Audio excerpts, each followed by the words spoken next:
Selamat pagi, perkenalkan saya Auriza Regita Hairunisa, mahasiswa gizi yang akan melakukan konseling gizi hari ini. Boleh saya tahu nama lengkapnya? Pagi Kak, nama saya Audi, Halo Audi, umurnya berapa ya sekarang? 16 tahun. Oke, baik Audi. Terima kasih sudah bersedia mengikuti konseling hari ini. Tujuan kita di sini hanya ngobrol-ngobrol santai aja tentang kebiasaan makan, kesehatan Audi ya. Oke. Jadi nggak ada jawaban yang salah atau benar di sini. Jadi jawabnya itu sesuai kebiasaan Audi aja. Kita kayak cerita-cerita biasa aja. Oke Kak. Oke, kalau boleh tahu nih apa yang membuat Audi ini tertarik untuk melakukan konseling? Sebenarnya karena berat badan saya itu jadi sering naik gitu Kak akhir-akhir ini. Oh, oke. Berarti berat badannya naik ini tuh kira-kira dari kapan ya? Meningkat sekitar 1 tahun terakhir. Oke, nah menurut Audi sendiri ini kenaikan berat badannya itu mengganggu nggak ya? Kadang jadi kurang percaya diri, terus jadi sering capek juga. Oke, selain berat badan naik nih kayak badannya itu jadi mudah cepat lelah gitu nggak? Iya. Oh iya, baik.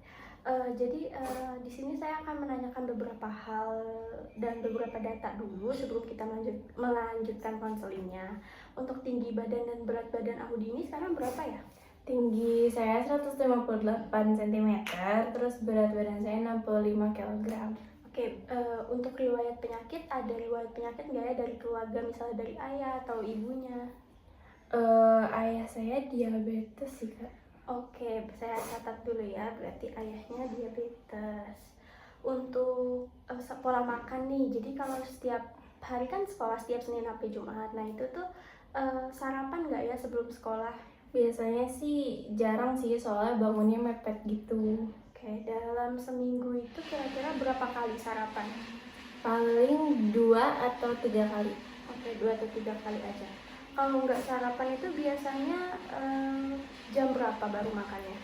Jam istirahat pertama di sekolah Oke, itu kira-kira jam berapa jam istirahat pertamanya? sekitar jam 9 atau jam 10 Sampai kan. jam 9 atau jam 10. Kalau untuk makan siang atau makan malam itu biasanya makan apa? Bagaimana makan? Makan nasi, ayam atau telur. Ayam atau telur. Untuk sayur sama buah itu sering dikonsumsi nggak ya? Jujur nggak terlalu suka sayur sih Kak, tapi buah kadang-kadang. Kayak buah kadang-kadang. Kalau sayur gitu berarti kurang suka ya. Ya, Untuk kebiasaan jajan nih, kalau misalnya jajan yang paling sering beli di sekolah itu apa? es teh, terus boba, habis itu kopi, sama gorengan sih Kak. Oh, gorengan. Nah, dalam seminggu itu kira-kira berapa kali beli minuman manis? Hampir setiap hari. Oke. Menurut Audi ini kenapa suka membeli minuman manis? Enak sih Kak, kalau misalnya di sekolah kan panas, jadi beli minuman manis itu biar seger aja gitu. Oke, jadi Audi merasa minuman manis itu ya ini membuat lebih segar dan sudah menjadi kebiasaan sehari-hari ya. Betul. Makanya kalau nggak minum manis itu rasanya nggak enak gitu ya. Nah, kalau di sisi lain nih, Audi juga mulai ngerasa berat badannya naik dan mudah lebih lelah nggak sih? Iya Kak. Oh iya. Kalau dalam skala 1 sampai 10, kira-kira seberapa penting bagi Audi untuk memperbaiki pola makan? Mungkin 7 kali ya Kak. Kenapa nggak milih angka 3 atau 4? Karena sebenarnya pengen berat badannya nggak naik lagi sih gitu. Oke, artinya Audi berarti udah punya keinginan buat berubah. Nah, itu merupakan langkah yang bagus karena ada keinginan gitu dalam dirinya. Oke, saya ingin memberikan sedikit informasi. Jadi beberapa kebiasaan dari yang Audi lakukan itu beberapa hal itu berkontribusi dalam kenaikan berat badan, yaitu seperti sering melewatkan sarapan, terus konsumsi minuman manis yang hampir setiap hari, terus kurangnya konsumsi sayur dan buah, dan sering makan gorengan. Jadi ketika kita minum minuman manis itu, tubuh tuh kan mendapatkan kalori tambahan tanpa terasa kenyang, sehingga berat badannya itu lebih mudah untuk meningkat. Nah, tapi itu gak langsung mengubah sekaligus semuanya. Kita nggak mungkin itu kan berat ya, jadi kita mungkin bisa merubah itu secara perlahan. Gimana menurut Audi?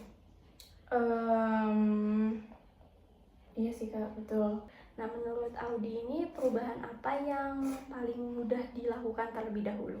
Mungkin ngurangin minuman manis sih Kak. Oke, untuk caranya menurut Audi enaknya tuh kayak gimana ya kalau mengurangi minuman manis? Mungkin kalau ngurangin minuman manis kan susah ya, jadi misalnya mulai dari beli yang less sugar dulu atau nanti perlahan beli kayak air putih gitu-gitu. Oke, bisa, itu bagus banget. Nah, selain itu kalau untuk sarapan gimana kira-kira?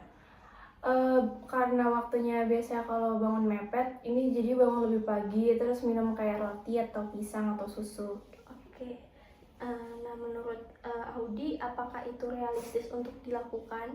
Iya Kak. Oke, kalau begitu kita buat target kecil selama 2 minggu ke depan ya. Untuk target pertama, kita coba untuk mengurangi minuman manis dulu setiap hari. Kita kurangi mungkin menjadi 3 atau 4. Kira-kira menurut Audi lebih enak yang mana? 4. 4, oke. Menjadi maksimal 4 kali seminggu ya, itu tidak lebih, tidak boleh lebih. Nah, kemudian untuk target kedua, sarapan minimal 5 hari dalam seminggu sebelum berangkat sekolah, kira-kira bisa nggak ya dilakukan? Bisa insya Allah. Oke, apakah Audi merasa target ini udah realistis nih untuk dilakukan ke depannya? Udah Kak. Oke.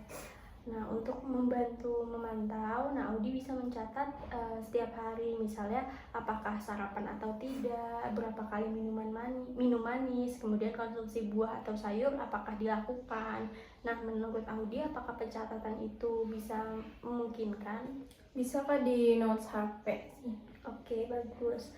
Nah, hari ini kan kita sudah membahas kebiasaan Audi. Dari hasil diskusi, kita menemukan bahwa kebiasaan sarapan itu kebiasaan tidak sarapan, sering minum manis, dan kurang konsumsi sayur dan buah itu bisa berkontribusi terhadap kenaikan berat badan. Nah, boleh Audi ulangi target apa yang tadi sudah kita bahas?